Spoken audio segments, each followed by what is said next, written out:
बहुत कम उम्र में उसने अपने पिता को खो दिया। कम उम्र में ही सपनों के टूटने का एहसास भी देख लिया। अपने आंसू छुपाकर दुनिया को हंसाने का हुनर भी कम उम्र में ही सीख लिया। जिंदगी के कई गहरे राज मुश्किल हालातों ने कम उम्र में ही जता दिए। लेकिन इन्हीं संघर्षों और इनसे हार न मानने वाली फितरत ने अमित भड़ाना को बहुत कम उम्र में ही देश के सबसे सफल यूट्यूबर्स की कतार में ला दिया। आप अमित भड़ाना के यूट्यूब वीडियो देखते हो या ना देखते हो, उनके जीवन के सफर की कहानी जरूर देखिए। जीवन का फलसफा छुपा है इस कहानी में। अमित, बहुत बहुत स्वागत है आपका जिंदगी विद रिचा में। नमस्ते रिचा जी। यूट्यूब चैनल, कभी सोचा था कि इतने बड़े यूट्यूबर बन जाएंगे आप देश के, कि 2 करोड़ से ज़्यादा सब्सक्राइबर्स होंगे? जो छोटा बच्चा अमित भड़ाना था, उसने कभी सोचा था आज इस मुकाम पर होगा वो? नहीं, ऐसे सोचा तो नहीं था। और मुझे लगता है सोच के काम होते भी नहीं है ज़्यादा। प्लानिंग से नहीं हो पाती ज़्यादा चीज़ें। मतलब लोग काफ़ी विश्वास रखते हैं प्लानिंग में कि प्लानिंग से चीज़ें करनी चाहिए, लेकिन मुझे लगता है एक सेटलमेंट के बाद प्लानिंग अच्छी लगती है। शुरू में तो मौज मस्ती में ही चीज़ें शुरू होती हैं, तो मतलब सोचा तो नहीं था मैंने ऐसा कुछ। चलिए, एक बार वैसे जिन लोगों ने नहीं देखा है, जिनको नहीं पता, उनके लिए एक बार आपके चैनल से जुड़ी उपलब्धियां बता दें। जब से शुरू हुआ, क्या क्या माइलस्टोन्स आप अचीव कर चुके हैं पहले ही? मैं ज़्यादा इन चीज़ों में बिलीव नहीं रखता कि मैंने क्या अचीव किया है। मैं इसमें बिलीव करता हूँ कि हमने क्या किया है। तो जो मैंने और मेरी टीम ने हमने अचीव किया है, तो सबसे बड़ा अचीवमेंट तो यही है कि मैं भारत का पहला ऐसा यूट्यूबर था जिसके 20 मिलियन सब्सक्राइबर हुए थे। और फ़नी वीडियोस पर कभी इतने लाइक्स नहीं आते थे इंडिया में। फ़नी वीडियोस पर, गानों पर आते थे। तो पहला यूट्यूबर था जिसके 1 मिलियन लाइक्स हुए थे। तो ये वो उपलब्धियाँ हैं। सबसे बड़ी उपलब्धि तो मुझे अपनी दादा साहब फाल्के लगता है, जो मुझे अवार्ड मिला था, दादा साहब फाल्के।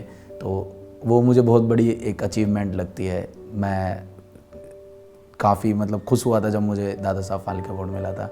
तो ये उपलब्धियाँ हैं, लेकिन मुझे लगता है कि ये सब आरंभ है, अभी शुरुआत है। मैं इनको इतना उपलब्धियों में गिनता नहीं हूँ। मैं चाहता हूँ कि ठीक है, जो मुझे मिल रहा है ऊपर वाले ने हाथ पकड़ रखा है, लेकिन अभी मुझे करना है। अभी ये शुरुआत है। तो यूट्यूब चैनल कब शुरू हुआ था आपका? मैंने मार्च 2017 में इसको शुरू किया था। तो मतलब अभी 4 साल हुए हैं, और 4 साल में इतना सब कुछ आप अचीव कर चुके हैं। ये अच्छी बात है कि आप उसको भी उतना अचीवमेंट मानना नहीं चाहते, लेकिन 4 साल वाकई बहुत कम वक्त होता है। एक बात आज मैं ज़रूर आपसे कहना चाहूँगी अमित, मैं डिजिटल मीडियम के स्टार्स को, यूट्यूबर्स को इंटरव्यू करने से हमेशा थोड़ा बचती रही हूँ, क्योंकि भाषा आजकल जो कंटेंट की हो रही है वो मेरे लिए थोड़ा हमेशा से एक कंसर्न रहता है। लेकिन जब आपके बारे में पढ़ रही थी, लोगों से बात कर रही थी, तो मुझे बताया गया कि बहुत बड़े यूट्यूबर हैं, बहुत सब्सक्राइबर्स हैं, 2 करोड़ से ज़्यादा हैं, लेकिन ये व्यक्ति अपने वीडियोज़ में गाली का इस्तेमाल नहीं करता। काफ़ी इम्प्रेस भी हुई मैं ये सुनकर, लेकिन हैरानी भी हुई, क्योंकि आजकल ना जो एक धारणा बन गई है कि आपको अगर अपने कंटेंट को बहुत हिट कराना है, वायरल कराना है, तो उस तरह की भाषा थोड़ी होनी चाहिए। तो कैसे ये 4 साल में आप ये चीज़ मेंटेन कर पाए? क्या होता है, जब मैं आया था ना, तो मेरे पास पाने के लिए बहुत कुछ था, खोने के लिए कुछ भी नहीं था। अब ये सब थोड़ा, ये संस्कारों पर भी बहुत कुछ होता है। मैं ऐसे नहीं कहता कि मैं बहुत दूध का धुला बच्चा हूँ, मैं बहुत अच्छा बच्चा हूँ। मैं दोस्तों में बैठता हूँ तो मैं गालियाँ नहीं देता, या मैं उस तरह की बातें नहीं करता जिस तरह के आजकल लड़के करते हैं। हाँ। मैं सब वही बातें करता हूँ, क्योंकि ये सब समाज है, सोसाइटी है। यहाँ पर अगर इस कमरे में जहाँ हम इंटरव्यू कर रहे हैं 8 लोग हैं, तो सबकी अपनी अपनी एक अलग अलग सोच है, अलग अलग सोच का दायरा है। तो मैं करता था, लेकिन मैं कैमरे पर घबराता था, क्योंकि मैं सोचता था मेरी मम्मी देखेंगी तो कहेंगी ये तू क्या कर रहा है। चाचा जी से मैं बचपन से बहुत डरा हूँ, क्योंकि उन्होंने बस सुताई करी है मेरी हमेशा से ही, तो मैं बहुत डरता था। मैंने कहा नहीं, वो देखेंगे तो इस वजह से मैंने ज़्यादा अभद्र भाषा का उपयोग नहीं किया अपने चैनल पे। ज़्यादा अभद्र भाषा? हाँ, मतलब थोड़ा बहुत हंसी मजाक चल जाता है। जैसे मैं अपने दोस्त को बोल देता हूँ कुछ कि अबे कॉकरोच से मुँह के, या ये वाला थोड़ा बहुत चल जाता है, ये आपस में थोड़ा चल जाता है। थोड़ा जो वीडियोस में जो लड़कियां होती हैं मेरे साथ, जो उनसे थोड़ा हंसी मजाक करना, वो एक कॉमेडी है, वो भी एक समाज का ही दायरा, वो भी मैंने समाज में ही सीखा है। तभी तो मैंने समाज से देखा है, सीखा तो नहीं कहूँगा मैं, देखा है, तभी मैंने वो वहाँ पर अप्लाई किया अपनी वीडियोज़ में। तो मेंटेन करना काफ़ी मुश्किल हो जाता है। सबसे बड़ा ये हो जाता है कि लोग, जब मैं किसी को देख रहा होता हूँ तो वो गाली वाली बात पर बहुत जल्दी हंसते हैं। एक साधारण सी बात पर हंसाना बड़ा मुश्किल हो जाता है। गाली ऐसे लगता है कि हंस गए, एक गाली सुनी और हंस गए, लेकिन साधारण कोई बात बोली जा रही है तो उसको समझते हैं फिर हंसते हैं, तो थोड़ा कठिन है। लेकिन ऐसा भी क्या है इंसान जो अपने स्टैंड से डगमगा जाए ना। अपना ये स्टैंड है कि नहीं करेंगे कभी तो नहीं करेंगे। और ये पहले दिन से था मन में? हाँ जी, ये पहले दिन से था, ये सोच के नहीं था। लेकिन अच्छा, बस मेरा स्टैंड था। मैं काफ़ी प्रिंसिपल वाला बंदा हूँ कि अगर मैंने लाइफ में कुछ बना लिए, जैसे कि अपना बिल्कुल कुछ ऐसी चीज़ें जिनके मैं बिल्कुल खिलाफ नहीं जाता। अगर मैं दोस्त के घर में गया तो दोस्त की बहन को बहन बोलना, आंटी जी, मतलब वो मैं ऐसे नहीं कि किसी से ओवर फ्रैंक हो रहा हूँ या कुछ भी। मैं अपने प्रिंसिपल्स के हिसाब से चलता हूँ कि मुझे ये नहीं करना तो मुझे ये नहीं करना। मुझे परफेक्ट कोई काम करना है तो 10 दिन लगे 20 दिन लगे, लेकिन चाहिए वही जो मैं चाहता हूँ। तो मुझे ये चाहिए था कि मैं ऐसा कंटेंट बना सकूँ। अच्छा, कंटेंट क्या है कि आप बनाना किस तरह का चाह रहे हैं। मैं हमेशा से वो चाहता हूँ कि मैं आगे का कंटेंट बनाऊँ, कि कल को मेरे बच्चे भी देखें ना तो वो निराश ना हो, वो ये ना कहें कि आप क्या करते थे, आप इन वजह से फेमस हुए थे क्या। जो गाली वाला कंटेंट बनाते भी मैं उनके खिलाफ भी नहीं हूँ, मैं भी देखता हूँ, मैं भी करता हूँ, ठीक है। वो सबका अपना अपना एक डेमोक्रेटिक कंट्री है हमारी, सबका अपना अपना नज़रिया है, अपना अपना अधिकार है सबका। तो मैं हमेशा फ्यूचर के हिसाब से कंटेंट बनाता हूँ कि आगे आने वाला टाइम देखे तो चाहे आने वाली जनरेशन कैसी भी रहे, कितनी भी वो चेंज हो जाए, शायद मैं उनके लिए असाधारण भी रह जाऊँ कि ये क्या था, ये ऐसा भी होता था कभी। आजकल तो स्लैंग बहुत ज़्यादा बोली जाती हैं, वो मैं भी स्लैंग बोलता हूँ, लेकिन मैं देसी वाली स्लैंग बोलता हूँ। जैसे कोई लड़की बोलता है तो मैं लौंडिया बोलता हूँ, लोंडा, वो वाली स्लैंग जो वो ये पर जो कुछ लोगों को, शहर में बैठे लोगों को खराब लग सकती है, लेकिन उन्हें ये समझ में नहीं आता शायद कि गांव में या अपने इलाके में ये नॉर्मल होते हैं, बोली जाती है ये काफी। हमारे बुंदेलखंड में मोड़ा मोड़ी बोलते हैं उसी अच्छा अच्छा, हाँ, ये जैसे आप कहीं अलग अलग जगह जाएंगे तो छोरा छोरी, हरियाणा में छोरी, अरे छोरी कित जा रही है, ये हरियाणा में बोला जाता है। तो पता नहीं क्या सवाल था, कहाँ क्या नहीं अच्छा लग रहा है, बोलिए। लेकिन एक चीज़ और होती है अमित, कई बार हम देखते हैं जैसे जो सक्सेसफुल लोग होते हैं ना, जब आपने बहुत कुछ अचीव कर लिया तब आदर्श की बातें अच्छी लगती हैं, तब लोग बोलते भी हैं कि अरे आज कर सकते हो, लेकिन जब शुरू हुआ था, है ना, 20 सब्सक्राइबर, 50 सब्सक्राइबर, 100, 150 से 1000 जब अचीव कर, उस समय बहुत प्रेशर होता है। उस समय बहुत लोग ये सिखाने वाले होते हैं, बताने वाले होते हैं, अरे भाई कॉमेडी का कंटेंट है, देसी टाइप दिखा रहे हो, लोकल दिखा रहे हो, डाल दो 2-4 गालियाँ। प्रेशर तो मुझे लगता है इंसान का, जिस समय इंसान की पहचान होती है वो सबसे ज़रूरी होता है। उस वक्त भी क्या कभी ये टेम्पटेशन नहीं हुआ कि कर देते हैं? नहीं, मैं कभी शॉर्टकट पे जिया ही नहीं। मैंने मेरी मम्मी जी हमेशा कहती हैं कि तू बड़े दीन ईमान वाला आदमी है। वो हमेशा बोलती है कि तेरा दीन ईमान ही तेरे को किसी दिन, तुझे लगता है कि तू दीन ईमान से बहुत कुछ कर लेगा, लेकिन ये तुझे काफ़ी हानिकारक रहेगा, क्योंकि तू अड़ता है चीज़ों पर, तू शॉर्टकट नहीं अपनाता। मैं कभी शॉर्टकट नहीं अपनाता। मुझे ज़िंदगी में मतलब ऐसी भी क्या मसूरी कि किसी को बुरा बोल के आप वो हासिल करें, तो मुझे ऐसी मसूरी कभी नहीं चाहिए थी। मुझे ऐसी कोई वार्तालाप नहीं चाहिए थी जिसमें जो लोगों जो एक फैमिली साथ बैठकर ना देख सके। तो प्रेशर तो कभी नहीं था मुझे। लोग बोलते थे कि ये चीज़ें, इन चीज़ों से अट्रैक्ट जल्दी होते हैं। मैंने कहा हम वो करके दिखाएंगे, कुछ अलग करेंगे हम, क्योंकि किसी को तो खड़ा होना होता है ना दिखाने के लिए कि देखो हम होते हैं खड़े, हम अलग भी कर सकते हैं। आप ये कर रहे हैं, हम ये करके भी पहचान बनाएंगे। 2 तरह के वर्ग हैं कि कोई गाली गलौच वाला कंटेंट देख रहा है, कोई बिना गाली गलौच वाला। गलत कोई भी नहीं है, वो भी एक समाज का हिस्सा है, ये भी एक समाज का हिस्सा है। आप किस तरफ है, मैं इस तरफ हूँ, लेकिन मैं इनके खिलाफ भी नहीं हूँ। एक की तरफ होना दूसरे को खिलाफ नहीं करता। सही बात जी, तो शॉर्टकट नहीं चाहिए ज़िंदगी में, कभी भी नहीं चाहिए। अगर आपके पास सुविधाएं हों या ना हों, लेकिन शॉर्टकट में जीवन नहीं जा सकता ठीक से। चलिए, अब आपकी ज़िंदगी बचपन से से बात शुरू करते हैं। और मैंने आपका एक रैप वो देखा वीडियो, जिसमें आपने अपनी पूरी ज़िंदगी का लगभग कहानी बता दी है, बट उसको एक स्टेप पर लेकर बात करते हैं। सबसे पहले तो ये कि आप एक अस्पताल में हैं और उस वक्त आपने ये फैसला किया कि आप एक यूट्यूब चैनल शुरू करेंगे। वो क्या घटना थी? वो कहानी जो हॉस्पिटल की मैंने दिखाई थी ना, वो ये थी कि मेरा करियर स्टार्ट हुआ था उस टाइम पर, मैंने यूट्यूब बनाना स्टार्ट किया था, तब मेरी सर्जरी हुई थी। तो उस टाइम पे मुझे सच में ऐसे लगता था एक टाइम पर कि मैं शायद अब वापस नहीं आ पाऊँगा, मुझे बहुत लड़ना पड़ेगा लाइफ से। क्या हुआ था आपको? मेरे को ब्लैक होल था यहाँ पे, मतलब एक वो रहता है ब्लैक कलर का एक निशान था, काफ़ी टाइम से था वो जो था, तो उसमें हल्का हल्का सा ना मेरे को छोटी छोटी थोड़ी थोड़ी उसकी वजह से ना काफ़ी प्रॉब्लम होती थी, तो उसकी मैंने उस टाइम पर सर्जरी कराई थी।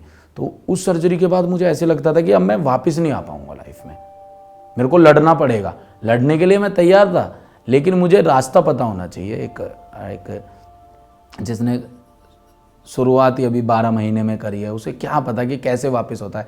अब भाई आप किसी फील्ड में 6-7 साल से हैं, तो आपकी PR भी होती है, आपके आसपास लोग होते हैं, वो आपको समझाएंगे, बताएंगे। मेरे पास कोई था नहीं, मेरे को ज़्यादा से ज़्यादा क्या कह सकते थे लोग, भाई कर सकते हो, आप कर सकते हो, लेकिन सिर्फ ऐसे बोलने से ना कि कर सकते हो, उससे काम नहीं चलता। मतलब तब तक शुरुआत कर दी थी आपने? अब मैंने शुरुआत कर दी थी, तो वो मैं हॉस्पिटल में तब होता था, मैं एडिट करता रहता था ऐसे। तो वो सीन मैंने ऐसा दिखाया कि डॉक्टर ने मुझे पहचाना था कि अरे आप अमित हो, मैं वीडियोस देखता हूँ, मेरी लड़की है और लड़के आपकी वीडियो देखते हैं। तो वो एक सीन है जिसमें डॉक्टर ऐसे करता है, तो वो ये था कि डॉक्टर भी कह रहा था कि यार मुझे तेरी वीडियोस बहुत पसंद है, लेकिन आपके लिए बहुत डिफ़िकल्ट हो जाता है। फिर मेरा ऐसे ही रहा, मुझे फिर पथरी हो गई, और पथरी वो वाली हुई कि एक होता है कि दवाई से निकल सकती है, लेकिन एक होता है जो ऑपरेशन से ही निकलेगी, वो दर्द ही नहीं रुक रहा था, और मैं इंडिया से बाहर था। तो मेरी लगातार इतनी सर्जरी हुई, लगातार मैं इतना करियर की एकदम कम उम्र भी थी, कम भी था, तो मुझे समझ नहीं आ रहा था मेरे को करना क्या है, चीज़ें क्या है। लेकिन वही है, मैं सोचता हूँ कि देखो साधारण चीज़ें चलती रहें उसमें मज़ा नहीं है। ऊपर वाला कहता है देख, अगर मैंने 135 करोड़ लोगों में से तुझे एक पोजीशन दी है जहाँ पर तू है, तो कुछ तो तुझ में बात होगी ना, वो अब उसको प्रूफ कर। अब तू प्रूफ कर कि मैं सही था, कि तुझे मैंने जहाँ पर बिठाया है। तो मुझे ऐसे ही लगता है वो मेरी परीक्षा थी। जब आप स्कूल और कॉलेज में होते थे तो हमेशा पेपर होते थे, लेकिन जब आप कामयाब हो जाते हो तो आप फ्री हो जाते हो ना, मैं पढ़ नहीं रहा, मैं उठूंगा अपने हिसाब से करूँगा। भगवान कहता है रुक, चलेगा सर्कल वैसे ही, फर्क इतना इस बार पेन और कॉपी नहीं रहेगी तेरे हाथ में, आंसर शीट नहीं रहेगी तेरे हाथ में, ना तेरे को पता है कि तेरा क्वेश्चन पेपर क्या है। तेरी ये परीक्षा है, दे अपने हिसाब से, अपने तरीके से दे। तो हम सोचते हैं ना जिंदगी आसान, आदमी सोचता है पैसा कमा लिया, नाम कमा लिया, अब मजे करेंगे। भगवान आपको अंदरूनी तौर पे परीक्षाएं देता रहता है, कभी पारिवारिक, कभी शारीरिक, कभी दिमागी तौर पे, वो तरीके से आपकी परीक्षाएं लेते रहते हैं। तो लेकिन लड़ना चाहिए, लड़ना बहुत ज़रूरी है। अगर आप अपने आप से ही नहीं लड़े, आप कभी भी ना सेटिस्फाई नहीं हो सकते अपने आप से।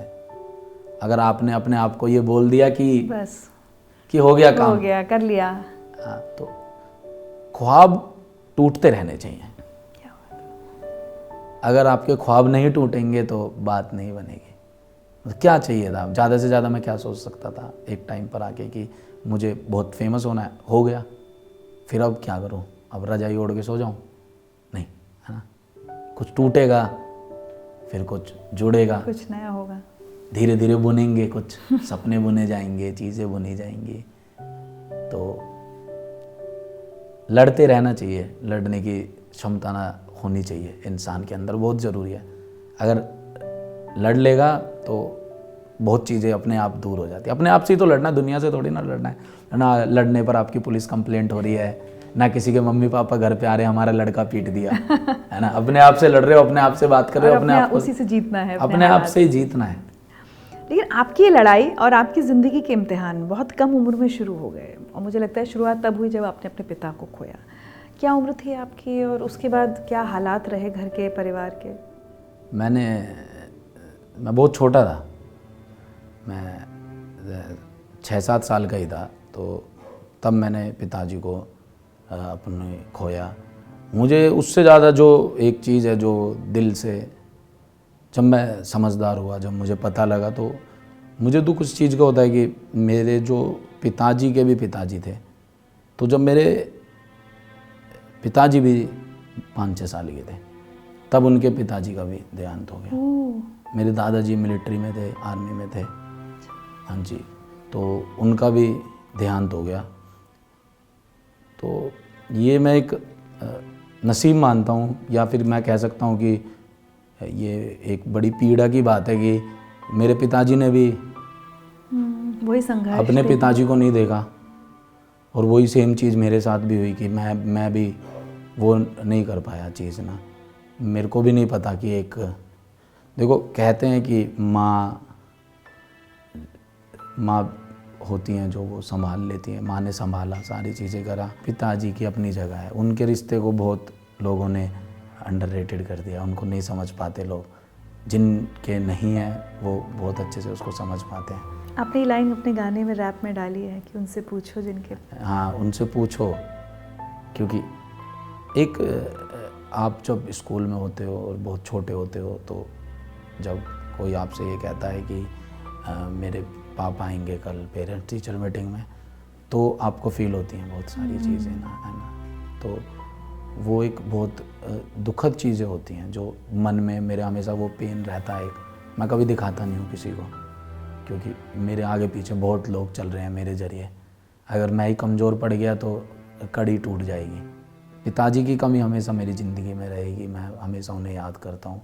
अभी कि कभी भी मुझे हमेशा उनकी याद आती है। फिर कुछ यादें होंगी, क्योंकि इतने छोटे थे आप, मन में कुछ भी याद है आपको यही उनके साथ? मेरे को यही सबसे बड़ी एक मेरा दुख है कि मुझे कुछ याद नहीं, मैं बहुत छोटा था, उनके साथ बिताया, छोटा था, और छोटी छोटी चीज़ें याद है ना, वही घुमाना, साइकिल चलाना, वो बहुत छोटी चीज़ें जो मेरे को लगता है कि कम है मेरे लिए। मेरे जीवन में उनका महत्व वो बहुत है, लेकिन बहुत सारी चीज़ें होनी चाहिए थी, मुझे पता होनी चाहिए थी, क्योंकि मुझे वो पिताजी वाला तरीका नहीं पता कि आप जब 10 साल के होते हो तो पिताजी आपको कैसे ट्रीट करते हैं, 15 साल के होते हो तो कैसे करते हैं, 20 साल के होते हैं, नहीं, मैंने वो जीवन ही नहीं जिया, मुझे पता ही नहीं। वो एक कमी रही है। अब पता नहीं, मैं जब बड़ा होऊंगा, जब मैं अपने बच्चों को, जब मैं कर रहा हूँगा उस तरीके से ट्रीट, समझ रहा हूँगा, तो शायद मैं थोड़ा रिलेट कर पाऊँगा कि क्या वो होता है, लेकिन कमी हमेशा रहती है एक। लेकिन कहीं ना कहीं पिता का जो मार्गदर्शन या जो डांट डपट सब कुछ होती है, वो जगह चाचा ने लेने की कोशिश की है? हाँ जी, हमेशा चाचा जी ने बहुत संभाला, वही चीज़ें करी चाचा जी ने। मतलब मैं हमेशा से सुनता था कि चाचाओं ने प्रॉपर्टी हड़प ली, चाचाओं ने परेशान कर दिया, चाचाओं ने ये कर दिया। मेरे साथ अलग ही था, मेरे लिए तो बिल्कुल वो एकदम बहुत महान उनका चरित्र है मेरी नज़रों में, तो बिल्कुल महान इंसान है वो। जो उन्होंने किया मेरे लिए वो शायद ही कोई करता या सोच ही नहीं सकता। अपने बच्चों के बारे में भी इतना नहीं सोचा वो, तो उन्होंने रिश्ता निभाया, चाचा भतीजे का नहीं निभाया, उन्होंने भाई का रिश्ता निभाया। तो इसलिए मैं रिश्तों में बहुत विश्वास रखता हूँ कि, क्योंकि मैंने घर में ही सीखा है कि रिश्ते कैसे निभाए जाते हैं, तो रिश्ते निभाने बहुत ज़रूरी है। कहाँ पले बढ़े आप? ये सब बचपन कहाँ बीता आपका? शुरू के 5 साल बुलंदशहर में। ओह, अच्छा। हाँ जी, फिर बुलंदशहर के बाद दिल्ली में मेरी हुआ, स्कूलिंग मैंने दिल्ली से की, कॉलेज मैंने दिल्ली से किया, ग्रेजुएशन, वकालत मैंने गाज़ियाबाद से करी। ग्रेटर नोएडा से मेरी दादी थी। हाँ जी, तो ग्रेटर नोएडा मेरा बहुत आना जाना था बचपन में, रेल से आता था मैं दादी के साथ, शाहदरा से अजायपुर रेल पकड़ता था, उनके साथ ही आता था जाता था। चाचा जी काफ़ी प्रेशर में रखते थे, डांट के धमका के, तो मुझे रिलीफ मिलता था। जब छुट्टियां मिलती थी तो दादी कहती थी मेरे साथ मेरे गांव चलेगा, तो वो बुज़ुर्ग भी थी तो कोई साथ भी चाहिए होता था, तो मैं जाता, बड़ा खुश होता था मैं। मुझे आज भी याद है, सुबह सुबह उनका झोला ठाके मैं ऑटो पकड़ता था, ऑटो में उन्हें बिठाता था, उनसे सारे पैसे ले लेता था कि तुम्हारे गिर जाएंगे, फिर उसमें से पैसे उड़ाता था। जैसे 100 रुपये मिल गए तो भी 10 रख लेता हूँ अपने बचा के, बोल देता था कि गोल चक्कर से शाहदरा उसने 20 रुपये ले लिए। दादी हिसाब की बड़ी पक्की थी कि 5 रुपये लगते हैं। मैंने कहा नहीं 20 रुपये लगते हैं, बता रहा हूँ मैं तुम्हें, तो मैं 10 उनमें से उड़ा। क्या उम्र थी तब आपकी? बच्चा था मैं, स्कूल में था, तो 12th में, 11th में, 10th में, इन्हीं में थे। 10 रुपये बहुत वैल्यू रखते थे। अगर आप 2010-11 में पहुँच जाएंगे, जबकि मेरी स्कूलिंग थी, तो बहुत वैल्यू रखते थे 10 रुपये। तो मैं वही बचा के रख लेता था। फिर मैं गांव में जाता था तो वहाँ पर रहता था, तो वो छोटे छोटे कोई काम दिया करते थे, तो उनमें से भी पैसे इधर उधर कर देता था, इकट्ठे कर लेता था 20 रुपये। फिर मैं स्कूल में जाके उनसे ऐश उड़ाता था, छोले कुलचे खा रहा हूँ, भटूरे खा रहा हूँ। तो यही ऐस होती थी, कुछ और ऐस नहीं होती थी। मुझे पता था 200 रुपये मैं टी शर्ट के लिए इकट्ठे कर नहीं पाऊंगा, बहुत टाइम लगेगा, तो खाने तो में जो ही खा पी लो। तो खाने पीने में मैं बहुत कर देता था। तो जो मेरा बचपन बीता वो ऐसे बहुत उसमें बीता। मैंने दुख वैसे काफ़ी देखे अपनी फैमिली में ना। मैं वही पूछने वाली थी कि परिवार की आर्थिक स्थिति अच्छी नहीं थी। हाँ, आर्थिक स्थिति ये था कि चाचा जी ने कभी महसूस नहीं होने दिया, लेकिन हो जाता है आपको ना, जब आप एक सोसाइटी में रह रहे। तो समाज ने हमें बहुत बिगाड़ रखा है। समाज हमें ही बताता है आप गरीब हो, समाज ही हमें बता देता, वरना मुझे तो रोटी मिलती थी सुबह भी शाम भी, कपड़े भी मिलते थे, मैं school dress, proper school dress में घर जाता था, मैं सारी की सारी चीज़ें करता था ना। लेकिन सोसाइटी ने मुझे बताया कि आप एक मिडिल क्लास फैमिली में हो, क्योंकि आपके पास बड़ी वाली कार नहीं है ना, क्योंकि आप प्राइवेट पिता नहीं है पैसे कमा के लाने हाँ जी, प्राइवेट स्कूल में नहीं पढ़ते, आप सरकारी में पढ़ते हो। तो फिर मुझे लगा कि हाँ शायद है वो आर्थिक स्थिति, वरना खाना तो हमेशा ही मिला ना, चाहिए ही क्या होता है इंसान को कि सर के ऊपर छत, पहनने को कपड़े और खाना। हाँ जी, तो यही चाहिए होता, वो सब था। लेकिन महसूस कराया गया हमेशा कि नहीं, कि वो नहीं है, तो मैं उसी में रहा। तो आर्थिक स्थिति कमज़ोर थी, लेकिन तो मम्मी की तरफ से मैं बहुत फिक्रमंद रहता था हमेशा ना। और हमेशा मैंने ज़िंदगी का एक ही एम रखा है कि मुझे जो करना है उनके लिए करना है। मैं नाम करूँगा तो मैं उन्हीं के उस पर करूँगा। इसलिए मैंने कभी ज़िंदगी में हमेशा जो भी रखा उनको सोच के किया। मैंने हमेशा उनको ऊपर रख के कि आप हो मेरे लिए और आप हमें। वो मैं बताती नहीं है कभी कि मुझे तेरे पे प्राउड फील होता है, लेकिन मुझे पता है होता है। बट अमित, आपने एक बहुत अच्छी बात कही कि समाज हमें एहसास कराता है कि तुम गरीब हो। ये बहुत इंपॉर्टेंट बात है, और मैं चाहती हूँ बहुत सारे लोग ये सुन रहे होंगे, जब बहुत सारे बच्चे जो आपसे इंस्पिरेशन लेते हैं। कोई एक इंसिडेंट सबसे बचपन का जिस दिन आपको वाकई लगा हो कि आपको ये जताया गया कि तुम्हारा स्टैंडर्ड नीचे है, या तुम गरीब हो, या तुम इस लायक नहीं हो। कोई चीज़, कई बार क्या होता है, बुरी यादें मन में रह तो जाती हैं, आप कितना भी सोचें। रिश्तेदार ही जता देते हैं, रिश्तेदार ही ऐसे होते हैं। ये रिश्तेदार है ना जो ये ना, मैं कहता हूँ ना कि इनको एक जगह, मतलब एक प्लेन में बंद करो सबको और छोड़ आओ कहीं ऐसी जगह जहाँ बिल्कुल डेमोक्रेसी ना हो, जहाँ इन्हें बोलने की आज़ादी ना मिले। सीरियस बात पे भी आपने कॉमेडी कर दी।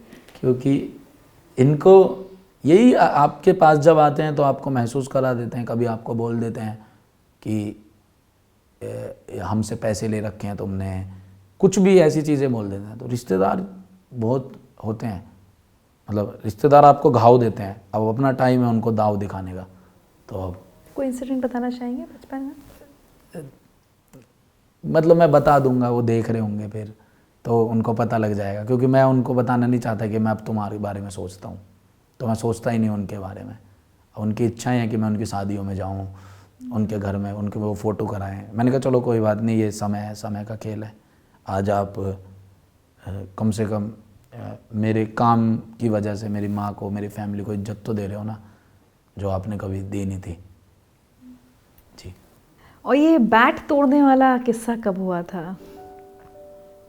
क्रिकेट का बहुत शौक रहा आपको बचपन में? हाँ जी, मैं सचिन तेंदुलकर, रोबिन सिंह, सौरव गांगुली, राहुल द्रविड़, इनको देखकर ही पला बड़ा हूँ। मतलब मैं जब था, पूरी पीढ़ी वही 90s वाला ही मैं बच्चा हूँ। तो जब मैं इनको देखता था तो अब पता नहीं होता ना आपको 10 साल में क्या करना है। कोई मुझे कह देता था तू डांस अच्छा करता है, तो मैं डांस वाले टीवी देखने लगता था। कोई कहता था सिंगिंग। इसलिए मैं कहता हूँ सपने टूटने बहुत ज़रूरी हैं। शायद मैं इतना अच्छा क्रिकेटर ना बन पाता जो आज मैं कर रहा हूँ, मैं कम से कम खुश हूँ, मेरे को अच्छा लग रहा है। सपने टूटे वो, फिर मैंने एक कुछ और नया बुना, मैंने वकालत भी चाहिए, वो भी चाहिए। सपने टूटते रहेंगे, ज़िंदगी अच्छी चलती रहेगी। लोग बुरा मान जाते हैं, कहते हैं यार मैं ये करना चाहता था नहीं कर पाया। समय तो दे, समय को थोड़ा समय दो। लेकिन चाचा ने बैट तोड़ा था, उसके बाद आपने क्रिकेट आपका खेलना बंद हो गया था, क्या हुआ? पिटाई कर देते थे मेरी, मारते बहुत थे मुझे बचपन में। मैंने पिटाई बहुत खाई है चाचा जी से। अच्छा। हाँ, सभी से पिटा हूँ मैं, मम्मी से कम पिटा हूँ, दादी से भी पिटा हूँ, दादी से कम पिटा हूँ, लेकिन चाचा जी ने तो बहुत सुताई करी है। चाचा जी ने तो मुझे घेर के, मतलब सही मारते थे वो मुझे, सही मारते भी सही थे। मैं बंदा ही गलत था बचपन में ना, बहुत ज़्यादा बदमाश थे, बहुत ज़्यादा, कि क्रिकेट खेलने जा रहा हूँ, पिटाई हो गई, फिर चला गया। घर के कुछ काम नहीं कर रहा, मतलब काम इन द सेंस कि 5 बजे दूध लेके आना है, 5:30 लेकर आ रहा हूँ, दूध लाना होता था मुझे। और भैंस थी हमारे पास, तो भैंस का काम करना होता था मुझे। काम इन द सेंस भूस नियार करना, ये सब छोटी चीज़ें मुझे करनी, क्योंकि मैं अपनी माँ से नहीं कराना चाहता था वो सब चीज़ें, तो मैं करता था। तो जैसे तो मारते थे वो, पिटाई करते थे। फिर पढ़ाई में मैं ऐसे ही था, पढ़ाई में मैं पता नहीं क्या, मुझे बचपन में ही किसी ने क्या विज़न दे दिया था, मैं अलग ही तरीके से पढ़ाई करता था। मैं कहता था सिर्फ मुझे पढ़ना नहीं है, मुझे बस जानना है कि ये मेरे काम आएगा फ्यूचर में या नहीं आएगा। अगर नहीं आएगा तो मुझे नहीं पढ़ना। चाचा कहते थे ऐसे तो कोई सी पढ़ाई नहीं होती, मुझे समझ ही नहीं आती है तेरी पढ़ाई। तो चाचा जी मुझे टास्क देकर चले जाते थे। जैसे वो 2 दिन के लिए जा रहे हैं, उन्हें पता है बैट बॉल खेलेगा, 20 तक पहाड़े लिखेगा, ABCD 30 बार लिखेगा। मैं 8th 9th क्लास में हूँ जब मुझे ABCD लिखवा रहे हैं। मुझे कोई वो दे जाते थे साइंस का लेसन कि भाई साइंस का लेसन है, ये तुझे करना है, क्योंकि उन्हें पता था ये निकल जाएगा, ये गोली दे देगा। वही करते थे आप? और मैं कर देता था। तो पता होता था पिटाई भी होगी? पिटाई होगी, मैं तैयार रहता था। मतलब मैं खेल रहा होता था तो मैं कहता था भाई जल्दी कर लो, फिर मुझे पिटना है। कभी कभी बहुत अच्छा दिन चला जाता था, कभी मारते ही नहीं थे उस दिन। मैं कहता था भाई कि जो अच्छा कर दिया आज मैंने। फिर मैं सोचता था क्या किया आज, और पूजा करी थी आज मैंने, कल भी करूँगा। तो इस तरीके से फिर मैंने क्रिकेट वाली चीज़ को दबाया। मुझे एहसास हुआ कि नहीं यार, फैमिली बहुत बड़ी है, तो मुझे सबको देखना है, अरेंज करना है। तो शायद ये क्रिकेट में कितना लंबा मेरा स्ट्रगल हो जाए, तो मैं कुछ ऐसी तलाश करता हूँ कि मैं ग्रेजुएशन करूँ, उसके बेस पर फिर मैं कोई नौकरी करूँ 9 से 5। बस वही मेरे को 12-13 उम्र में समझ में आने लगा। वही मैं आपसे पूछना चाह रही थी कि जब आप इतने सब मुश्किल हालातों में पलते बढ़ते हैं, तो यूट्यूबर बनने का तो वैसे भी कोई नहीं सोचता। एक ये तो होता ही भाई एक सरकारी नौकरी या कोई ढंग की नौकरी लगे, ढंग से पढ़ो लिखो, वो प्रेशर भी तो रहा होगा आपके ऊपर। हाँ, मैं हमेशा से सोचता था कि मैं नौकरी करूँगा, मैं कुछ भी करूँगा। मैं अपने सुविधाएं सोचता रहता था बस, कि अगर मैं नौकरी करूँ तो यार कुछ प्राइवेट ना करूँ। ऐसा करता हूँ मैं वकालत कर लेता हूँ। फिर मैं तरह तरह की स्कीम्स लगाता रहता था, मैं अपने आप से ही लगाता रहता था कि ये कर लूँ, अच्छा इसमें ये हो जाएगा, इसमें मुझे किसी की सुननी नहीं पड़ेगी। मतलब मैं बड़ा रहा हूँ कि मुझे किसी के ऑर्डर पसंद नहीं है। बचपन से मैंने इतने ऑर्डर सुन लिए ना घर वालों के, तो मेरे को पसंद नहीं कोई बाहर का मुझे कहे कि तुझे ये काम करना है। अमित, आपके रैप में मैंने एक और चीज़ समझी कि फैमिली के लेवल पर इतना आप सब प्रॉब्लम्स हो रही थी, लेकिन क्लास में जाकर आप हंसी मजाक करते थे, टीचर्स मस्खरा कहते थे, और आप किसी के सामने कभी रोते नहीं हैं, ये मुझे पता चला। सारा दुख जो है वो अकेले हैंडल करते हैं, ऐसा क्यों?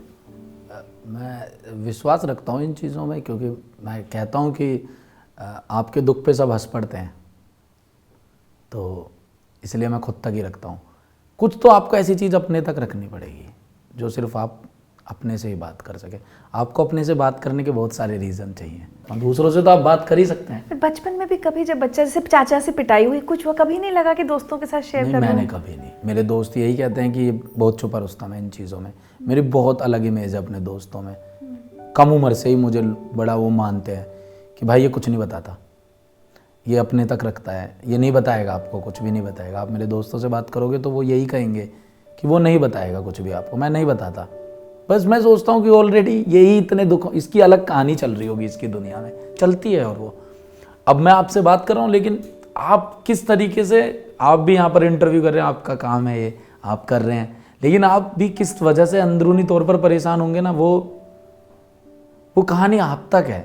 एक मैं अपनी बता दूँ तो मैंने 2 कहानियाँ बता दी आपको, थोड़ी अपनी परेशानी दे दी। देखो 5% तो आप उससे इन्फ्लुएंस होंगे, आप सुनोगे अच्छा ये भी परेशान है, ओ ये तो मेरे साथ भी हो रहा है, ये तो मैं भी देख रही हूँ, मैं भी और परेशान हो जाओगे।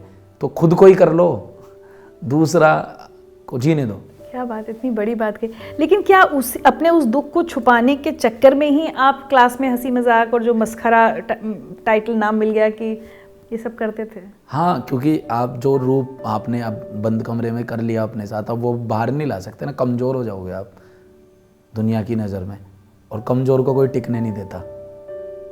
तो मैं तो बहुत लंबी इनिंग्स का खिलाड़ी था, तो मैं तो वैसे भी कमज़ोर नहीं दिखना चाहता था कहीं पे, तो मैं हमेशा मजबूत रहा। मैंने कहा कोई बात नहीं भाई, अपनी चीज़ें मैंने वैलिड रखी जो भी थी। अगर मैं गोल्ड स्टार के जूते पहन रहा था और कोई नाइकी के, तो मैं उसको बताता था कि गोल्ड स्टार के फ़ायदे क्या हैं।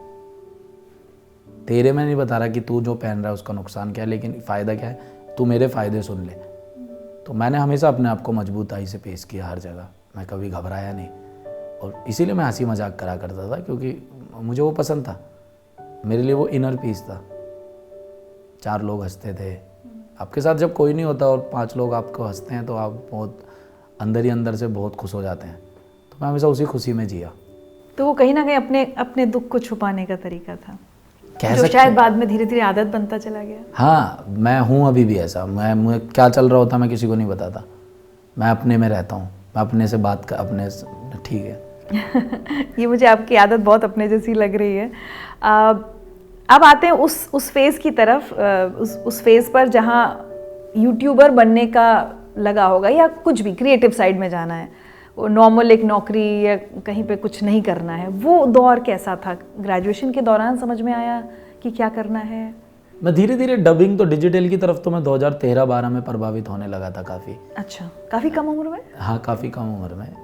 तो ये ग्रेजुएशन का ही टाइम था मेरा। मैं डबिंग्स करने लगा था, बॉर्डर की डबिंग्स, फिल्म उठाई और उसमें देसी लैंग्वेज फिट कर देता था। अरे इंगे को अरे कहाँ को जा रही है, ऐसे करके कि भैया मेरा तो एडमिशन होगा DU में, ओ भैया अब तो तू मौज काटेगा वहाँ जाके।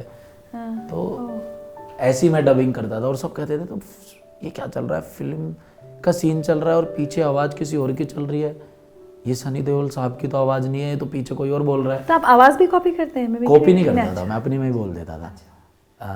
तो आवाज़ भी कॉपी नहीं करता हूँ और मैं कभी किसी का कंटेंट भी कॉपी नहीं करता।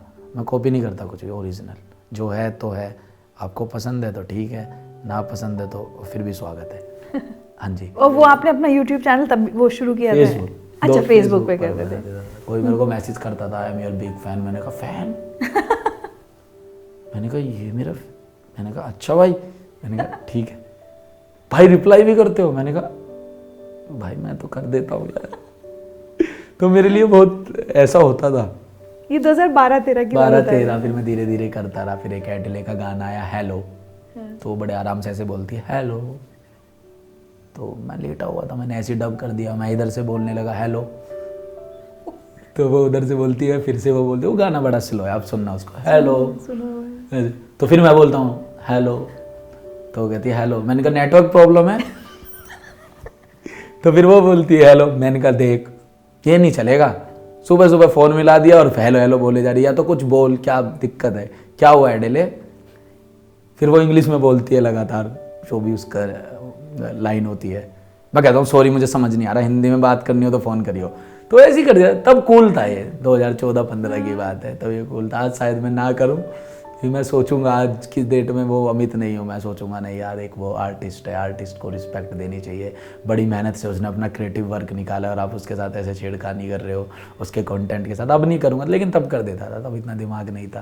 फिर मैं करता रहता था, करता, सुकून मिलने लगा, खुशी मिलने लगी, लोग बातें करने लगे, अटेंशन मिलने लगी। अच्छी लगती है कम उम्र में बहुत अटेंशन। जब आपके सिर्फ 3 ही दोस्त हो ना, और 3 दोस्तों के नाम भी ऐसे हो, छोटू, गोलू, चिंटू, तो आपको कोई ऐसा बंदा मैसेज कर देना जिसका नाम सार्थक अवस्थी हो, तो आपको ऐसे लगता है सार्थक अवस्थी ने मैसेज किया है। अब तक तो चिंटू ही तारीफ़ करता था, अब सार्थक अवस्थी कर रहा है ना, तो आपको बहुत अच्छा लगने लगता है। मैंने कहा यार कुछ तो बात है। और हमारी जो लड़कियां भी दोस्त होती थी तो उनके तो नाम भी रूपा, ज्योति ऐसे होते थे। और फिर आपको कोई श्रुति मल्होत्रा बोल दे, यार आप तो बहुत अच्छी वीडियो बनाते हो, अरे यार कुछ तो बात हो रही है, इंटरनेशनल मामला जा रहा है ना। तो मुझे ये फील होता था उस टाइम पे कि भाई मैं कुछ बढ़िया ही कर रहा हूँ। तो मैं काफ़ी प्रभावित था अपने देसी सरकाज़्म से, जो मुझे बहुत अच्छा लगता था।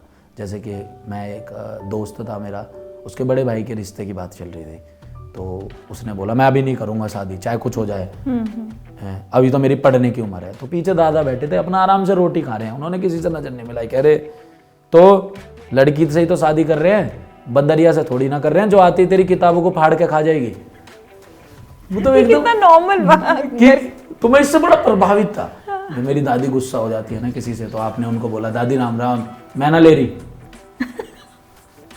कि राम राम ही ना ले रही। मैं इससे बहुत प्रभावित था सरकाज़्म से ना। तो क्योंकि इसमें बहुत ऐसी चीज़ें हैं, वर्ड बहुत अच्छे अच्छे हैं। हैकर्ड, भाई बहुत हैकर्ड हो रहा है। मैं आपको क्या बोलूं, दिखाने वाले को नहीं, हैकर्ड मतलब कैडी चीज़। मतलब जैसे आपको कोई क्या बोलेगा कि यार आप बहुत सुंदर लग रहे हैं, ऐसे बात करेंगे, लेकिन अपने उसमें कि भाई कतई जहर लग रही है, बाप रे। तो ये मैं कहता हूँ उनकी बात ही नहीं करता कोई। सही बात है। लुकिंग प्रीटी और यही चल लुकिंग गया। ब्यूटीफुल में ज़्यादा फंसे हुए हैं लोग। तो मैंने सोचा ये बातें बोलते हैं, बातें करते हैं, अपने वहाँ की गलियों की बातें करते हैं। और वो वहाँ का बच्चा, वहाँ का युवा भी तो कंटेंट देखना चाह रहा है ना अपने तरह का। तो लेकिन ये जो शुरू का आपका काम था, ये वही कंटेंट था जो फिर एक बार सब उड़ गया था आपका कंटेंट, ये वही था? ना फेमस हुआ मैं, उड़ा दिया उन्होंने। फेमस तो हुआ यूट्यूब से या फेसबुक से? फेसबुक से गायब हो गया था, यूट्यूब अच्छा, पर तो डाल ही नहीं तब तक आए नहीं थे। यूट्यूब तो वैसे ही उड़ा देगा। यूट्यूब तो काफ़ी स्ट्रिक्ट है इन चीज़ों तो में। जब आपके इन वीडियोस को व्यूज मिलने लगे तो ये सारा कंटेंट उड़ गया? हाँ, तो उन्होंने पहचाना कि बहुत आते थे। उस टाइम पर जियो वियो कुछ भी नहीं था और 5-5 मिलियन जाते थे। 5 मिलियन था ही नहीं उस टाइम पर इंटरनेट लोगों तक इतना। ये 5 मिलियन व्यूज आपकी शुरुआत 2013-14 में हो गई। Oh my God. यही वो था उसमें। आप उसे देखोगे ना तो एमिनम गा रहा है और पीछे गाना चल रहा है 26 की पैमाई स्लेरी 5-6 की हाइट। वो इतना जबरदस्त लेवल पे मैचिंग हो रखी है, लोग कह रहे हैं ये एमिनम गा रहा है, देसी गाना हरियाणा का गा रहा है। और हरियाणा के गाने बूम हो रहे थे तब उस टाइम पे, मतलब हरियाणा के गाने लोग सुन रहे थे और एकदम से लोगों ने देखा यार हमारे गाने डाल रहा है, तो लोगों को बहुत अच्छा लगता था। तो कैसे सब करते थे? इतने पैसे थे आपके पास? कुछ भी नहीं, मेरा एक दोस्त था, उसका फ़ोन, उसके पास 2 फ़ोन थे, तो वो आईफोन उसका ऐसे ही पड़ा रहता था। तो उसमें एक सॉफ्टवेयर था iMovie, तो मैं कहता था यार मुझे दे दे, तो सपोर्टिव बहुत रहा, तो उसने कहा कि ले लें। मैं उसी में करता था। Oh my God.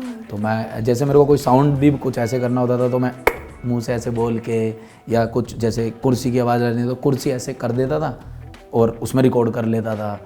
गेट की आवाज़ डालनी होती तो गेट को ऐसे मार देता था, तो वो मैं रिकॉर्ड कर लेता था, उसमें सेव कर लेता था, फिर उसको डाल देता था एडिट पे।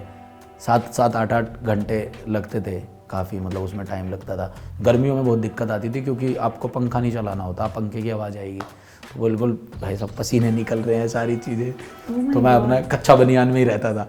मैंने कहा भाई मैं टी-शर्ट वी-शर्ट भी नहीं पहनूंगा कि और गर्मी लगेगी।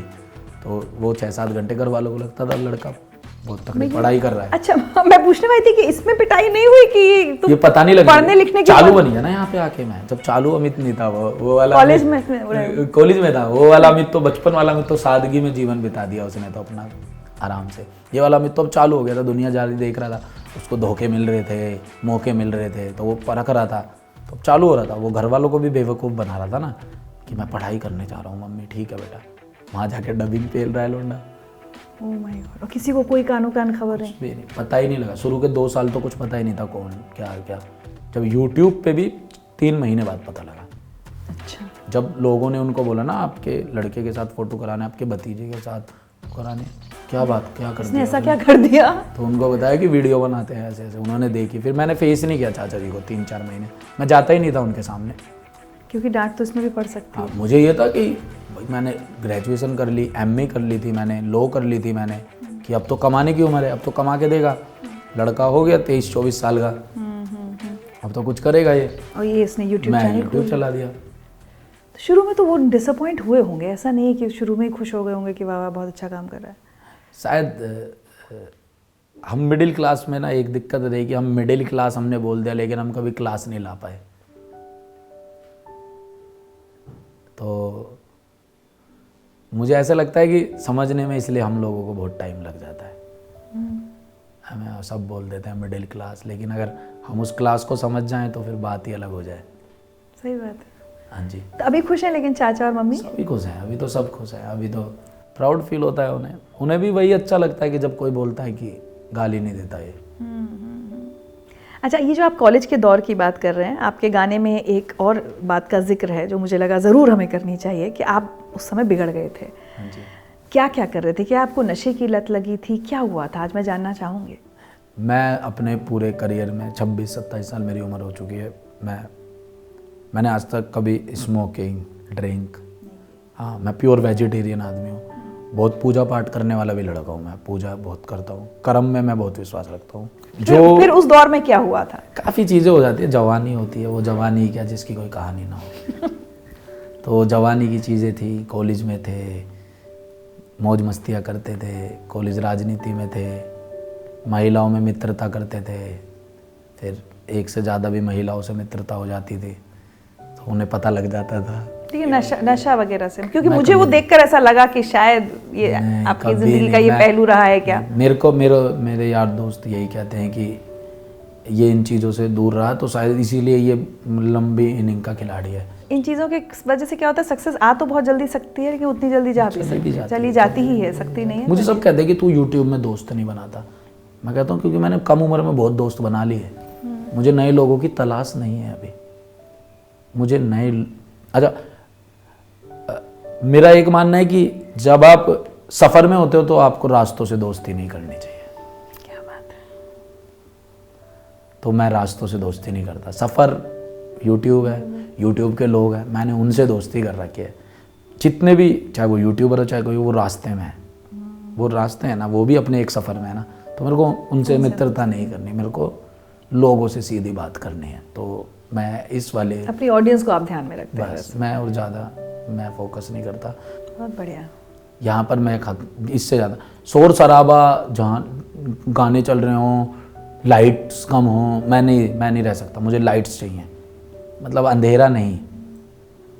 जी, पास्ट में खुद इतना अंधेरा देख कर आए, इतनी चीज़ें देख कर आए, अब तो थोड़ा उजाला चाहिए अपनी ज़िंदगी में। तो जब हमारा करियर ब्राइट है तो हम अंधेरा क्यों करें? अच्छा, आप समझते, आपका वो फेसबुक से सारे वीडियोस उड़ गए। अब अगेन आप एक ऐसी जगह खड़े हैं जहाँ आपको समझ नहीं आ रहा होगा कि अब क्या करना है। भाई लॉ या जो ग्रेजुएशन पोस्ट ग्रेजुएशन की है उसमें कुछ करना है, तो वो मुकाम कैसे आया? वो मोमेंट मैं चाह रही हूँ समझना कि अच्छा यूट्यूब चैनल खोल के देखते हैं। वो जब वहाँ पर कुछ नहीं था तो प्लेटफॉर्म की तलाश थी। अच्छा, कलाकार कला से कार को चलाता है ना? ये कलाकार की खासियत है। क्या बात है ना? आज आपने मेरा इंटरव्यू लिया, लेकिन आप कल को ये सोचने लगो कि मैं नहीं लूँगी अमित का इंटरव्यू तो कोई और ले लेगा, या मैं सोचने लगूँ मैं इनको इंटरव्यू नहीं दूंगा तो कोई और ले लेगा। तो कला को तलाश रहती है। फेसबुक ने पूरी नहीं करी तो यूट्यूब ने पूरी करी। तो ऐसे मैंने यूट्यूब किया क्योंकि मुझे पता था कि मैं कुछ ना कुछ तो करूँगा यार। और अब तब तक ये ध्यान आ गया था कि अब यही करना है। हाँ, मेरा सौभाग्य यही रहा कि मैं पहले दिन से ही रहा सुर्खियों में, कि लोगों ने पहचाना कि हाँ कुछ नया है। क्योंकि जब घर घर इंटरनेट जा रहा था, तब इंटरनेट इतना बूम हो रहा था उस टाइम पे, एक चीज़ चल रही थी कि हाँ यार इंटरनेट बूम हो रहा है। तो और एकदम से एक लोग बात कर रहे थे कि हाँ यार एक देसी सा लड़का है, सांवला सा दिखता है, पतला सा है, कुछ इतने खास लुक्स भी नहीं है, लेकिन बातें सुनो बड़ी लंबी लंबी मार रहा है। जैसे आप हो ना वैसे ही आपके फैंस होते हैं। अगर आप टॉक्सिक बातें करोगे तो आपसे टॉक्सिक लोग ही जुड़ेंगे। बहुत सही बात। जैसे आप खुद हो वैसे। मैं कभी कभी किसी से मिलता हूँ तो वो अपनी बहुत इंस्पिरेशन स्टोरी बताता है मुझे, तो मैं उससे कहता हूँ यार ये फ़ैन है मेरा, ये जुड़ा ही मुझसे इसलिए क्योंकि इसने मुझे इंस्पिरेशन के तौर पे देखा। True. आपने कभी ऐसा नहीं देखा होगा कि कोई बहुत ही नेगेटिव आदमी हो और उसके साथ निराई पॉजिटिव आदमी कोई जुड़ा हुआ है? नहीं, क्योंकि वाइब अलग हो गई तो इंसान फिर वो नहीं जुड़ पाता उस तरीके से। ये बहुत अच्छी बात कही आपने, वो कंटेंट क्रिएटर्स के एंगल से, क्योंकि कहीं ना कहीं हम उसमें हम सेम प्रोफेशन में हैं। तो जब आपने अमित कंटेंट बनाना शुरू किया तो एक हम कहते हैं ना कि एक हम अपना टारगेट ऑडियंस तैयार करके चलते हैं कि भाई ये लोग मुझे देखेंगे और मैं जानता हूँ कि ये लोग मुझे नहीं देखेंगे। आपके दिमाग में आपकी टारगेट ऑडियंस क्या थी? किसको आप टारगेट? मैंने हमेशा मास ऑडियंस को टारगेट किया है। गली को हमेशा मैंने, गली मोहल्ले गांव, हमेशा शहर में ही गलियां आती हैं, शहर में ही मोहल्ले आते हैं, गांव फिर गांव हो जाता है। और शहर में भी गांव से आए हुए लोग होते हैं। होते हैं और मिलते हैं। जैसे दिल्ली में लोग कितना प्यार करते हैं, मतलब आप कभी दिल्ली में बहुत अच्छे अच्छे कौन से एरिया आप गिन सकते हो? ग्रेटर कैलाश है ना, धौला कुआं, मतलब जो बहुत अच्छे अच्छे इलाके हैं जिसमें Delhi university north campus, south campus, मैं जाता हूँ, लोग इतना प्यार करते हैं। तो वो तो गांव से नहीं आ रहे ना कहीं से, वो शहर में ही रह रहे हैं, लेकिन वो भी पसंद कर रहे हैं। लेकिन हाँ ठीक है, कोई अपना दायरा बना लेता है कि हाँ भाई ये रीजनल कंटेंट है इसका, तो इसको सिर्फ गांव के लोग देखते हैं। मुझे कोई परवाह नहीं है, मुझे अपने बारे में पता है कि मुझे ये देखता है। लेकिन मैंने कभी ऑडियंस को टारगेट नहीं किया कि मुझे इनके लिए ये बनाना है, मुझे उनके लिए वो बनाना है। देखो मैं हलवाई नहीं हूँ, कि 5000 लोगों का खाना है, रसगुल्ले में मीठा कम मीठा ज़्यादा, ये इधर इनके लिए शुगर फ्री नहीं। मैं हलवाई नहीं हूँ, तो मैं एक कलाकार हूँ, मैं कुछ भी बनाऊँगा। मुझे भी नहीं पता क्या हिट करेगा, क्या अच्छा लगेगा, क्या बुरा कौन देखेगा कौन नहीं। अब लेकिन जैसे उस बात का आपने जिक्र भी किया है अपने उसमें, और जो कि बहुत होता है हमारी सोसाइटी में, जो बहुत अंग्रेज़ी बोलने वाले होते हैं वो हिंदी मीडियम वालों को अपने से नीचा समझेंगे, या हिंदी बोलने वालों को।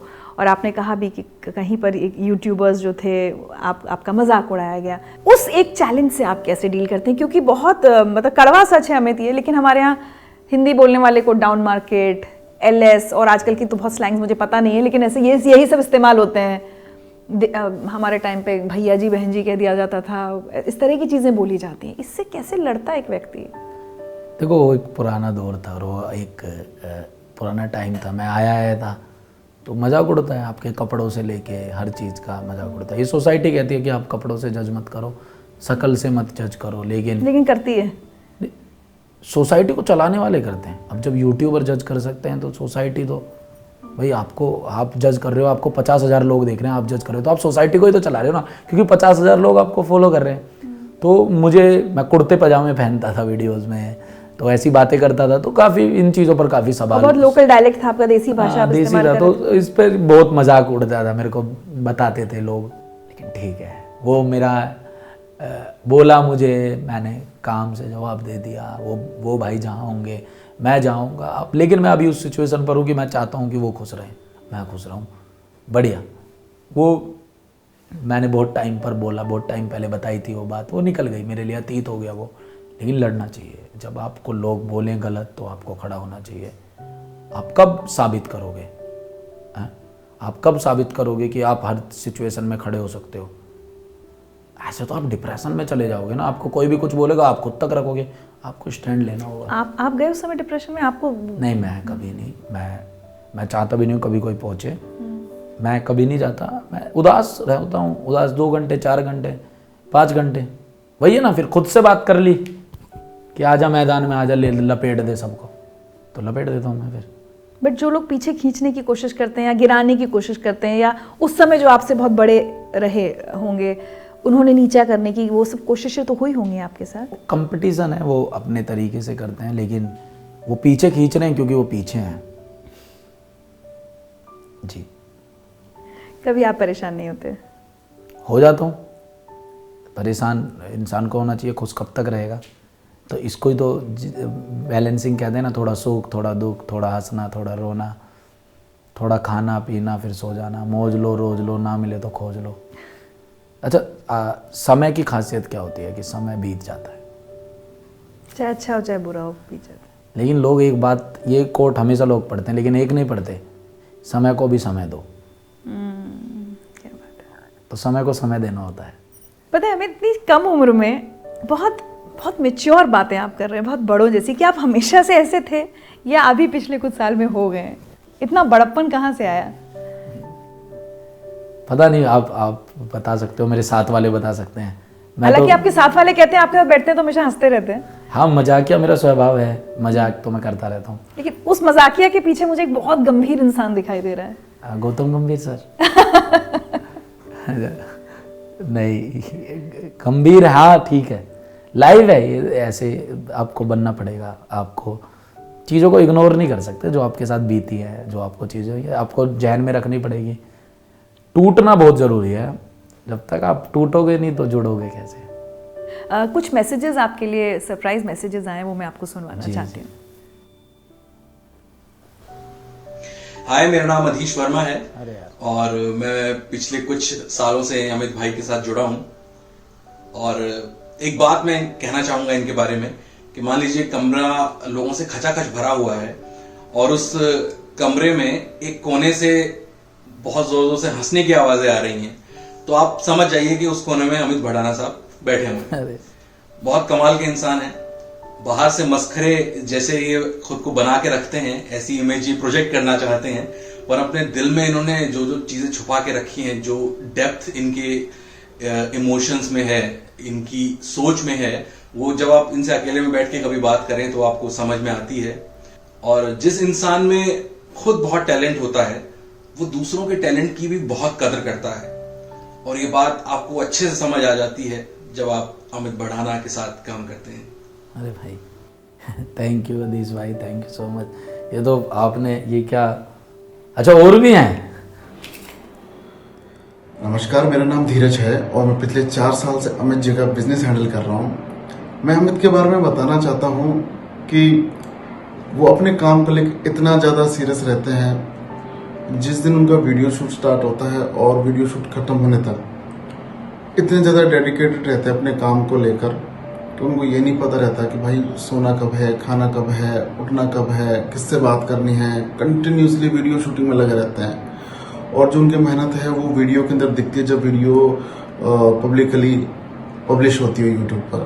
बट इतनी मेहनत करते करते उनको ये नहीं पता रहता कि उनकी जो सेहत है वो काफ़ी डाउन हो जाती है। तो मैं भाई इस वीडियो के जरिए यही कहना चाहता हूँ कि भाई अमित, मेहनत ज़रूरी है बट उससे पहले सेहत ज़रूरी है। सेहत नहीं तो मेहनत नहीं। तो भाई सेहत का ख्याल रखो और प्रोग्रेस करते रहो। मैं भी भाई आपसे ये कहना चाहूँगा, आप भी पेमेंट टाइम पे कर दिया करो, बिजनेस हैंडल करते हो तो। मुझे याद है जब मैं पहली बार अमित से मिला था, हम लोग 5-6 जने एक रूम में थे और भाई साहब हंसी रुकने का नाम नहीं ले रही थी पूरे रूम में, और उस हंसी का source, you guessed it, was Amit. तो अमित के साथ ये चीज मैंने नोटिस की है कि अमित को फनी बनने के लिए मेहनत नहीं करनी पड़ती, मतलब उसे एफर्ट नहीं लगाना पड़ता, वो कहीं से सीख कर या देख कर नहीं आता है, वो इंस्पायर नहीं होता है।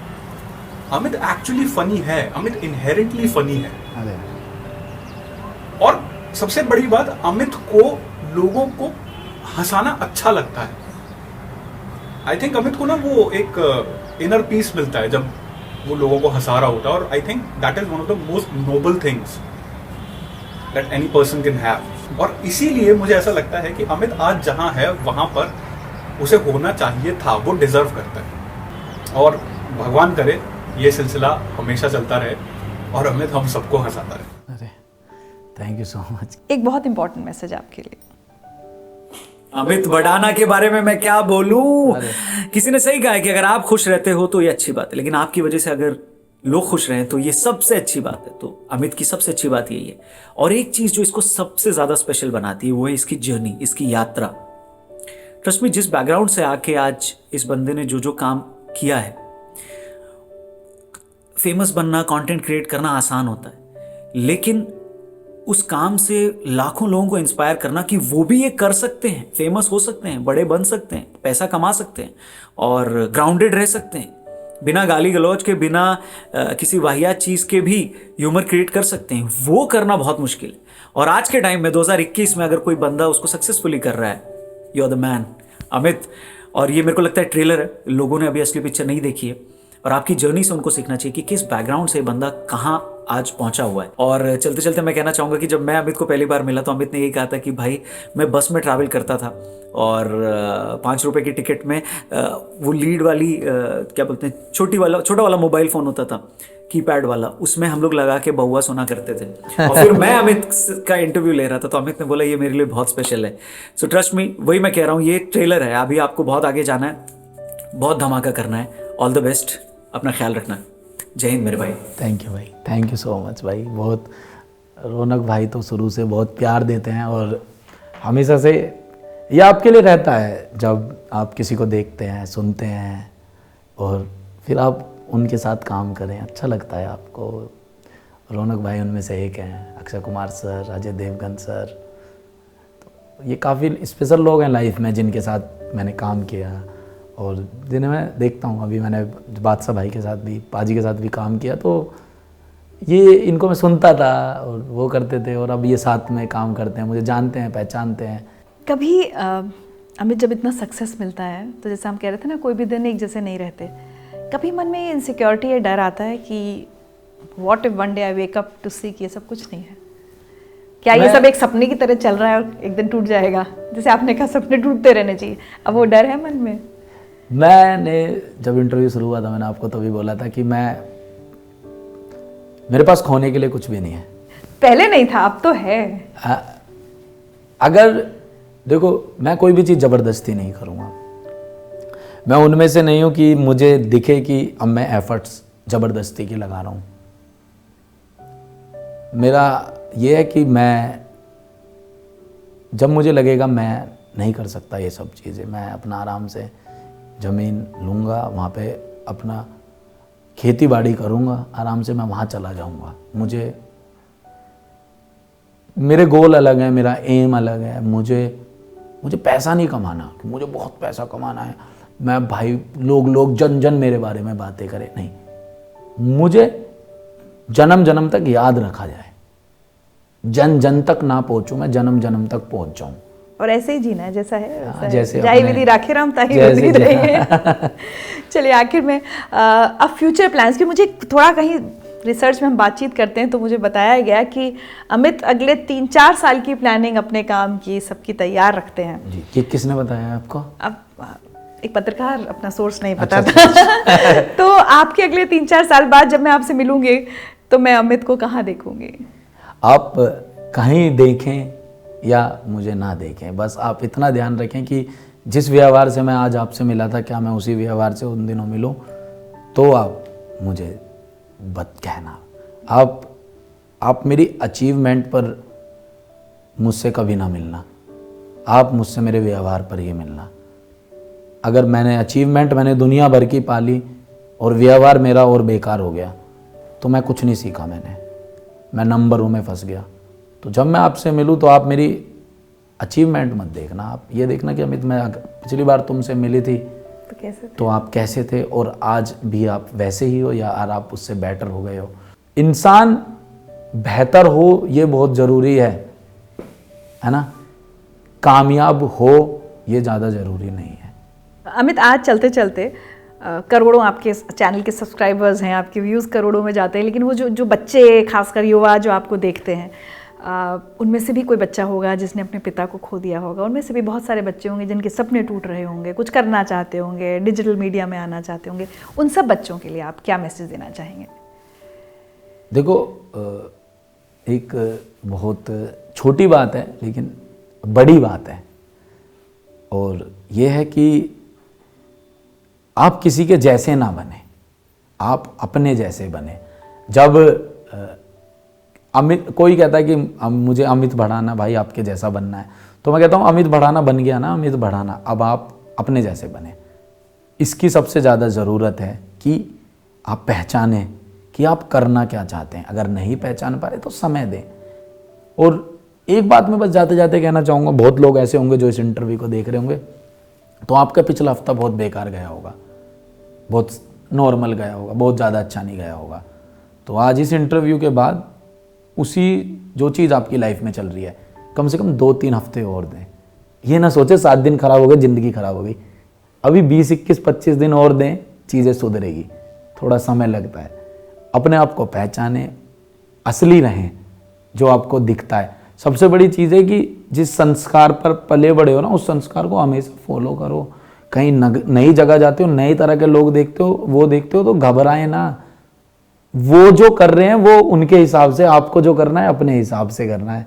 तो आपको अपना चलाना है, जो वो चला रहे हैं उनको वो चलाने दे। लाइफ रेस है तो हम भी रेसर हैं भाई, भागेंगे, कोई बात नहीं। हुसैन बोल्ट की तरह नहीं भाग पाएंगे, लेकिन उनके आसपास तो भागेंगे हमेशा। Thank you. क्या बात है। अच्छा, आज एक बात मुझे कहनी होगी अपने सारे व्यूअर्स से कि जो लोग अमित भड़ाना के वीडियोस देखते हैं, उनके कॉमेडी वीडियोस, हंसते और हंसाते देखते हैं, उन्हें आज अमित भड़ाना का एकदम एक नया अवतार देखने को मिला होगा। चलिए, बहुत अच्छा लगा अमित आपसे बात करके, और बहुत सारी शुभकामनाएं। आप बहुत तरक्की करें, और उम्मीद करूंगी जैसा आपने कहा जब अगली बार आपसे मिलूं तो ऐसे ही मिलें जैसे आज हम मिले हैं। अमित, कुछ छोटे छोटे तोहफे हम लेकर आए हैं आपके लिए as a token of appreciation for all that you. बहुत बढ़िया, मुझे फ्री की चीज़ें बहुत पसंद है। जो थी पहले नफरतें, जो थी पहले गालियां, आज वो है तारीफें, आज वही तालियां। मैंने की है मेहनत, जो देखा मैंने पा लिया। YouTube के थ्रू नया परिवार है बना लिया। कंटेंट फ्रेश था, मैंने बनाया देसी कंटेंट, जो देश से जुड़ा, देसी देख देसी सब था, बनने लगा। इस इंडस्ट्री का कल्चर ही कुछ ऐसा है, ये उगते सूरज को सलाम करते हैं। जब मेरा बुरा वक्त मेरे काम के लिए था तो मेरा अच्छा वक्त भी काम के लिए ही होगा। जो थी पहले नफरतें, जो थी पहले गालियां, आज वो है तारीफें, आज वही तालियां। मैंने की है मेहनत, जो देखा मैंने पा लिया। YouTube के थ्रू नया परिवार है बना लिया। मेरे सभी चाहने वालों को दिल से शुक्रिया और प्यार, ना चाहने वालों को भी बहुत सारा प्यार। आपका अपना अमित बढ़ाना।